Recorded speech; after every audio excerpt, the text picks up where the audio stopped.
Here is some information on the assassin character class. Notes and information. The assassin must have a 12 strength, an 11 plus intelligence, and a dexterity score, of course. The assassin's alignment must be evil, whether it's chaotic evil, neutral evil, or lawful evil. For lawful evil, it's a little bit harder to run an assassin because he probably believes that every certain type of blank must die. In other words, he's got some sort of set thing in his mind where, uh, you know, either that or he lives by a very strict code where once he's paid, blah, blah, never fails, that sort of thing. Anyway, when the assassin surprises a victim with the intent to kill, he has three different options.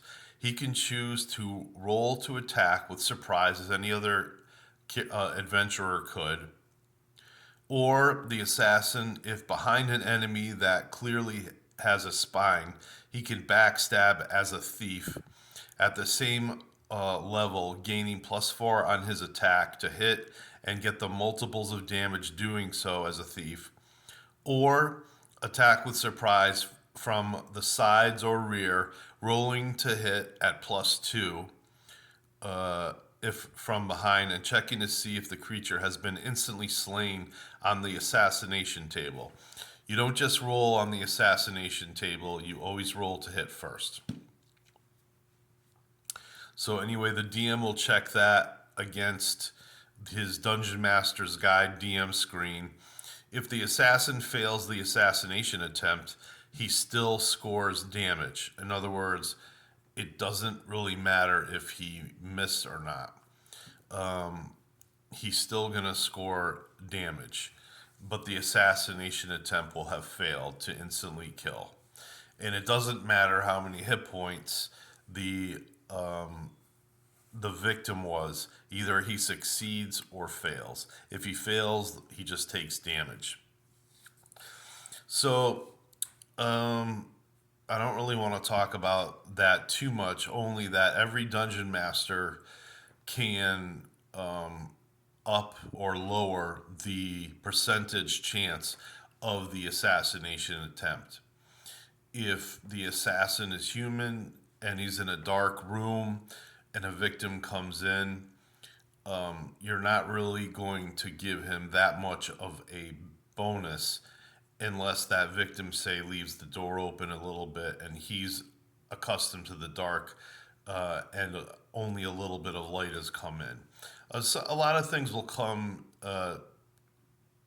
into it. Say it's a half orc, and a half orc can see in the dark, and a human comes in, doesn't know the half orc is there, gets undressed, and goes to bed.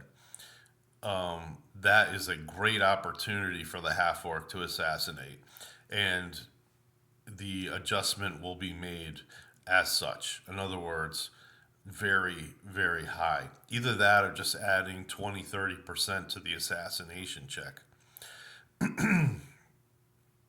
If, however, the person comes into the room and maybe they have a couple of guards with them, uh, the more things that come into the room, or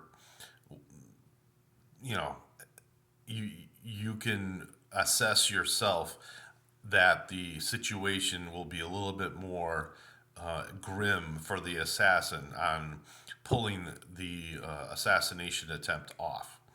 So, what I like to say is that assassins, one of their best attributes is either camouflage or making disguises. And every assassin should at least have two or three different disguises.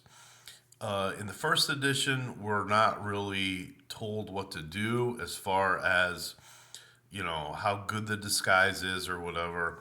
I just recommend maybe making a charisma check the same way that the disguises are in the second edition. And the lower the roll, the better.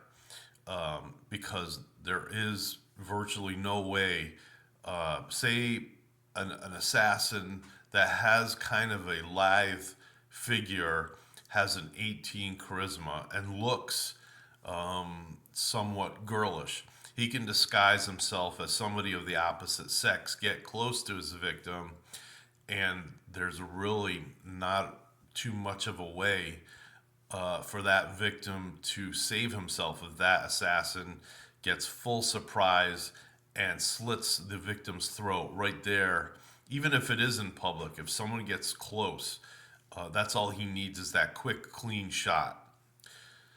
Anyway, it's a grisly business, and whatever game you belong in, that's for you to think about and for you to run however you want. So alignment languages, which really aren't a thing today. I don't even think new D&D game cares that much about alignment, which is why a lot of games turn into murder hobo parties because they kind of do whatever they want, and there's no penalty for going against your alignment or becoming a bunch of chaotics, running free. uh, the first edition game is so much better. You have to keep everybody in line, and it's just to keep the characters consistent. You want consistency. You don't want one week somebody to show up and they'll be like, "Well, I follow the rules," and then a few weeks later, maybe after getting some treasure and a big head, suddenly threatening the rest of the party members. I'm going to take this stuff. I'm this, I want this, I want that. And if anybody bothers me, I'm going to cut them up. Well, I'm sorry. You've already established what type of person your character is. You're not going to be able to do that unless you are telling me that you want to change your alignment. And if that happens, you're going to be penalized experience points. You're probably going to lose half a level or a full level, and it's not going to be good for you. So, anyway, I'm just telling it like it should be told. DMs out there, please do your jobs and keep these characters in line. So, alignment languages, thieves can't, and druidic languages can be learned if intelligence is high. This would help in disguising the assassin's true nature and appear non threatening to goodly religious orders and the like.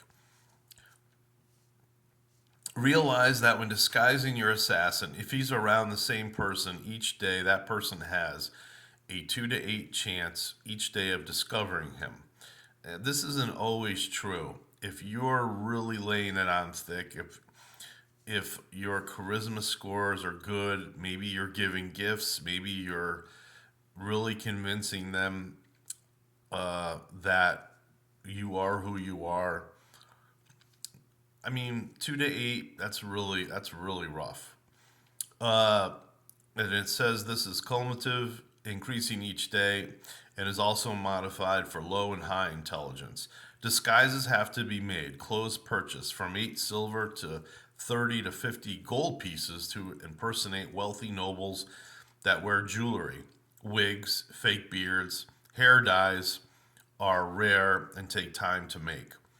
But the assassin or thief, but the assassin that pulls this off, they're they're great. I had one player in my game who played an assassin that was very charismatic, and he was able, after discussing it, after buying everything, we made some rolls, and he pulled off like a perfect female, and he ended up doing a job on a thieves guild. He managed to infiltrate them, get close to some of the higher ups, finish them off, take their gear and whatever treasure they had, and was able to somehow sneak away. This was all role played out. The other players had to wait, and they just couldn't believe he made all the right rolls, made all the right moves. It was a brilliant thing to see. I don't think I'd ever be able to do something like that again with a player. But this guy, he was good. Um, let's see. Uh, with the exception of backstabbing, the assassin performs all other thieving skills 2 levels below their current level, which is true. You don't really have it as good as an as a thief as an assassin. The one thing I would say that kind of stinks is that your hide and your move silently is what you really want to make sure is low. So you definitely, for the best assassins, you have to have that 18 dexterity and a good strength, or maybe just a good con. So if you are discovered, you can do some really good fighting. There's a few other things about the assassin that I don't want to get into right now, but it's a good character class if you know what you're doing and you bide your time. You're not hasty, and you're good at mentally noting things. I don't recommend turning on players in your party. It's happened, but it's something that you really don't want to do because the other players they'll never forgive you. I tell them that, that's metagaming. You can't, kill a guy or whatever, but it's happened in the past. You just, it's hard for them to let go. So anyway, good luck to you would-be assassins out there, and enjoy the game.